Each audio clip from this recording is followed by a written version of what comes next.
n'asarako show ye ne bamuyita wansi babeeko bye boogera mbwe bimu ku byabadde byetaaga okwogera nti King Saha is now being restricted.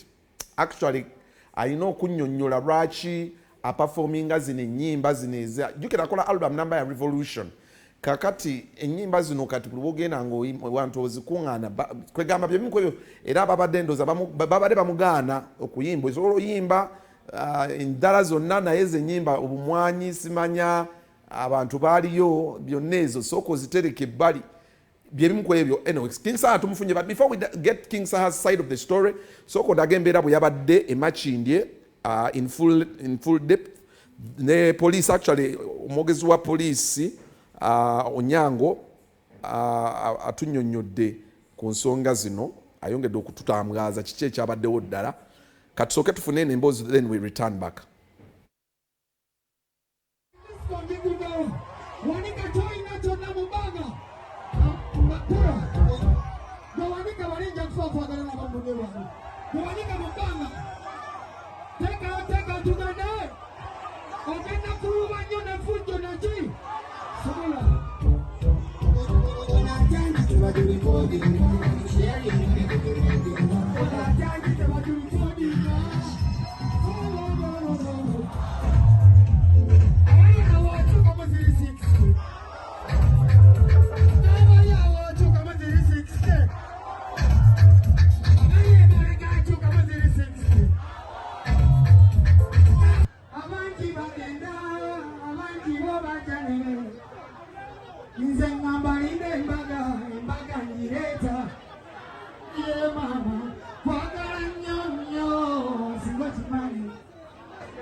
Ku Easter ku kalenda ebaddewo ebivulo abayimbi bazze bangi okuyimba ne bayimba bulungi. Waliwo omuyimba omu King Saha ebaddewo misunderstanding wakati w'abasirikale neye kusooka ne bamugamba nti aveeyoko ku stage batereze ensonga ezo ng'amaze okuvaayo ku stage ne batereza ensonga ezo ng'amaze okutereza ensonga ezo ate n'addayo n'ayimba kate baddewo obuzibu bw'amaanyi mu kalenda restaurant mu kivulo ekyo. Kati afande lwaki dipisa abavaayo n'agenda ku stage okubeera ng'ayagala okujjako ebyo? Babaddewo misunderstanding okugendayo ne bamugamba vaayo kusooka tukole ki tumalize ensonga zino nga bamaze okumaliza ensonga ezo yazzeeyo natandika okuyimba ati